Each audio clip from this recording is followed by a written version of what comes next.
When choosing a hometown, it's probably a good idea to know which town you're choosing. When I first purchased a house in Mendham, I didn't quite realize that it was one of two towns. Yes, there were two Mendhams on the map, but I came from California where I didn't have townships or boroughs, and I hadn't really given any thought to the names of the towns or their boundaries and how that might affect how they operate. So when we bought our house in Mendham, I thought it was just Mendham, and that Google Maps was a little bit confused. Until recycling day. When we moved here, we had a surplus of cardboard and styrofoam. So I Googled styrofoam recycling Mendham, and I was pointed to a recycling place very close to my house. This is the Mendham Borough Public Works Garage. I pulled up and asked where I could drop off my styrofoam, and they answered, "Do you live in the township or the borough?" I wasn't quite sure. I told them I lived in the Oak Knoll neighborhood. "Oh, that's the township," they said. "This is only for the borough residents. You'll have to leave your recycling on the street, and the Department of Public Works will pick it up. But that's only for cardboard and cans. Styrofoam has its own recycling day." And of course, they didn't know when that was. So I left the recycling center with more questions than answers. What was Mendham Borough, and what was the township? And why was there a difference? Had it always been this way? And more importantly, I still wondered, when is Styrofoam Recycling Day? Welcome to Hometown History, a series about the iconic places and events that make a town someplace people call home. Stories that people can tell to their friends, old and new, about the place they live, did live, or will live. In my case, Mendham Township, New Jersey. Because there are indeed two Mendhams, Mendham Township and Mendham Borough. And in this episode, we talk about the township and the borough and the real reasons behind how and why, more than 100 years ago, they split. If you're not from New Jersey, the whole borough-township thing can be a bit confusing. If you look at a map of Mendham, you'll notice that the borough is sitting inside of the township like a fried egg. The borough, the yolk, is surrounded by the township, the egg white. Easy enough, right? But while it's pretty easy to picture a fried egg, in reality the lines between Mendham Borough and Mendham Township are extremely subtle. Many people, including myself, might not even know which one they're in. There's a few hints, like the Abner Doubleday sign welcoming you to Mendham Borough, and the fact that homes in the township are often farther apart than they are in the borough's center. The biggest giveaway might be the fact that Katie's kids, who live in Mendham Borough, will attend Hilltop Elementary School in the dead center of Mendham, but my kids, who live in the township, will attend Brookside Elementary School, even though it's way on the other side of the egg white. But while this sort of municipal structure might be a headache for parents, it's not really uncommon here in New Jersey. Like, for example, Princeton, New Jersey. Liz Lempert is the former mayor of the municipality of Princeton. I served 2 terms for a total of 8 years, from 2013 to 2020. Liz explained the most basic differences between boroughs and townships, which come down to governance. The township form of government has 5 elected officials, and the mayor is chosen by the 5 people amongst themselves. A borough has a directly elected mayor and then 6 council people. But outside of the way you elect your government, there's really no rules as to how boroughs and townships relate to each other. Liz told me that Princeton's borough and township essentially work together across a lot of different departments. So we had a shared recreation department, a shared library, we had a shared planning department, shared court system. In Mendham, things are slightly different. Clearly, as I discovered when I tried to go to the recycling center. It would have been much easier if I could have just gone to the place right around the corner from my home, or if my kids could go to the elementary school that's closer to where they live. Now that I understood better the way things worked in Mendham Township and Mendham Borough, I wanted to understand why. A few weeks after my conveniently inconvenient trip to the recycling center, I learned that a neighbor of mine was a council member for Mendham Township. My name is Jordan Orleans. I was elected for the Mendham Township Committee for the years 2020, 21, and 22.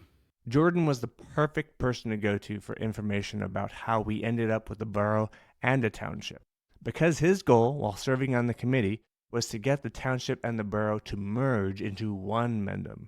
Now, it started as a township going way back, late 1600s is when we first had settlements here, mostly farming, and then later some light industry. It stayed that way for 150 years, all the way to 1906.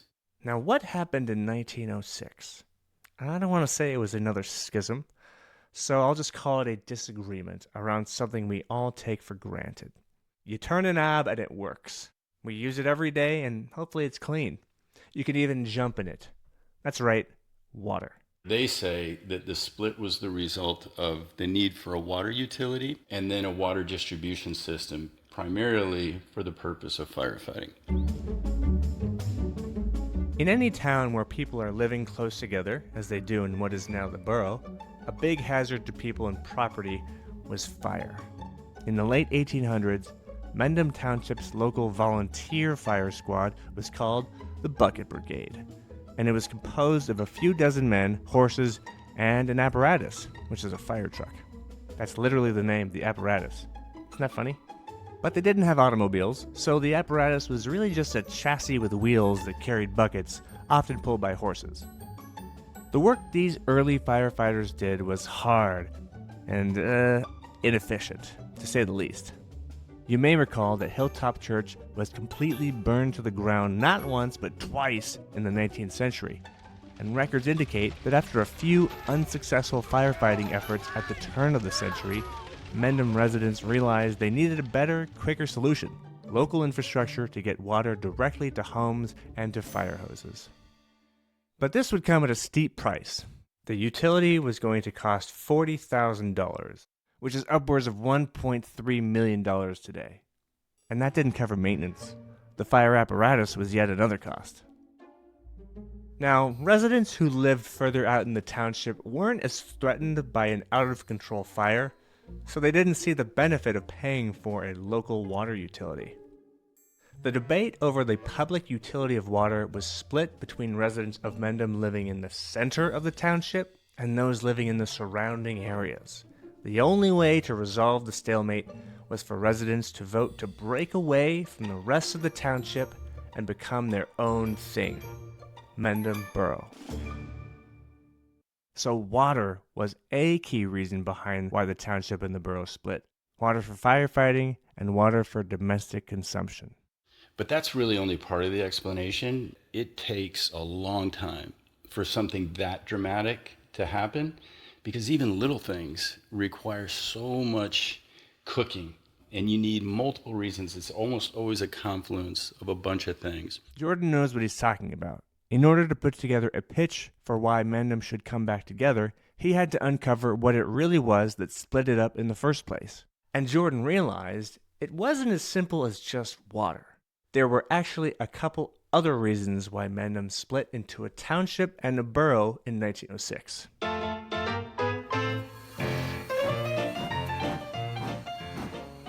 We had the Industrial Revolution and we had the Civil War, and these things drove huge productivity spikes. Where America just went crazy. Productivity has never been higher in the history of our country than during that roughly 40-year period directly after the Civil War. Add to this the pre-income tax cash that Titans were making on railroads, and you have the Gilded Age driving people into the countryside. New Jersey in general, and Mendham specifically, benefited from this. And you have a change in dynamic in the township, where it was farmers and landowners who exerted a lot of the control and power. Now suddenly you have wealthy commuters. Just like Abner Doubleday, these people came out to Mendham with their wealth and thought, wow, this is a great place. I've got to get a piece of this. In 1892, Frederick Cromwell, a New York financier, built a 47-room mansion on Mendham Road as a gift for his son Seymour. It was later gifted to the Sisters of Christian Charity. Richard H. Williams Sr., heir to the Williams and Peters Coal Company fortune, built a manor house in what is now Brook Race in 1914 as a wedding present for his son, Colonel Richard Henry Williams Jr., a decorated World War I veteran. Then there's 3 Fields on Cherry Lane, a 9,000 square foot French manor-style home built in the late 1920s for Benjamin Duncan Mosser, a banker based in Philadelphia. But they weren't all financiers. The Dos Passos estate, built in the 1930s by Cyril Franklin Dos Passos, who was a lepidopterist. That's right, a butterfly expert. These folks were coming out to the country for more or less the same reason people move out to Mendham today, for more space, good schools, and the natural beauty of the area. And while these wealthy bankers and businessmen and butterfly experts were building large homes in Mendham, others were building Mendham's new merchant class. More businesses opened along Main Street to cater to the new wealthy individuals moving to Mendham. And by the turn of the century, Mendham's merchants were looking to upgrade the heart of Mendham Township, Main Street, to better serve their businesses. And that growing power within the merchant class said, we need to upgrade. Our shops need a better street up front. We need lights. We need sidewalks because we're competing with, an emerging Morristown. But water, streetlights, sidewalks, those things don't come cheap. And once again, residents living on the outskirts of Mendham Township didn't really see the point of these upgrades. So you could think of these diverging economic interests as sort of like little cracks in a log of wood. To really split it, you need a useful tool, like a freshly sharpened axe. So it was very hard to divest before about 1880, and there was an act at the state legislature that made it possible for a majority of a town to divest itself by referendum. The economic division that was happening in Mendham was happening across New Jersey in the late 1800s. To smooth things over, the state passed a law that would make it easier for towns to form new municipalities. And that was the freshly sharpened axe that Mendham needed. The law was called the Borough Act of 1878, officially titled An Act for the Formation of Borough Governments, with Section 2 explicitly spelling out how boroughs could be created. Here goes. That it shall be the duty of the chosen freeholder, or if more than chosen freeholders of any township in the limits of the proposed borough, as proposed to constitute a borough under this act upon... Dear listener, I could not say this without stumbling over my words. So in plain English, this means if people owning 1/10 the land of the proposed borough vote that they want to become a borough, they can trigger a special election to do it. And this act sparked an explosion of municipalities in New Jersey. In the 3 decades between when this act was passed in 1878 and when Mendham Borough was formed in 1906, 174 new municipalities were created in New Jersey. Bergen County formed 36 in 1 year alone. The act of creating boroughs in New Jersey caught on like a fever, so much so that experts called it boroughitis, and that fever spread to Mendham. In 1906, Mendham Borough split from the township, creating 2 separate municipalities. Sidewalks were paved, lights were put up, the populations of both towns increased as people were attracted by the schools, trees, and parades. As the years passed, the borough and township operated many functions separately: school districts, police and fire departments, water utilities, and of course, recycling. It's how things have been done for over 100 years now, until Jordan mounted a bid to get Mendham back together at the start of 2020. Consolidation is something that most folks recognize as a no-brainer. The execution is obviously fraught with difficulty, but the economics makes perfect sense. Unfortunately for Jordan, the momentum that he gathered for consolidating Mendham going into 2020 was erased by the pandemic. But that doesn't mean that Mendham won't come back together one day. It's been done before, in Princeton actually. So the first attempt was in the 1950s. I don't think that ever went to referendum. That's Liz Lempert again, our old friend, the former mayor of the municipality of Princeton. Funny story about the name, too. Initially, it broke some of the state computer programs because there was not an option for municipality. Until 2011, Princeton's merger didn't even make it past a local referendum. Princeton tried and tried and tried. There was an attempt in the 1970s, which failed. There was another attempt in the 1990s. And when it did get past a local referendum, it was for several reasons. So one was the cost savings, and then another was just, efficiency. Mendham is in a different situation, of course. Our towns have developed side by side, and residents are able to enjoy the same cultural activities year-round. Borough residents go to the annual clam bake hosted by the Township's fire department, and Township residents attend Mendham Fest, right next to Doubleday Field. Some residents still don't even realize that they live in the township or their borough when they move in, and some don't find out till later. Jordan only realized when it came time to send his kids to elementary school. People were saying, "Oh, you're going to end up at the elementary school over in Brookside." I'm really, no, we're going to the hilltop.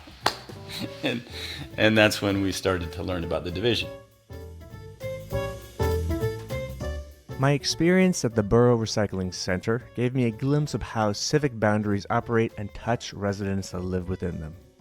In exploring Mendham's history over the last several months, I realized that the history of a town is the story of its people.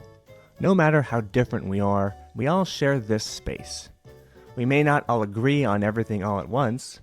We may not even go to the same school or church or get our water the same way. But over time, we can all agree that we live here for the same reasons. It's a nice place to live and grow and celebrate and occasionally recycle our styrofoam.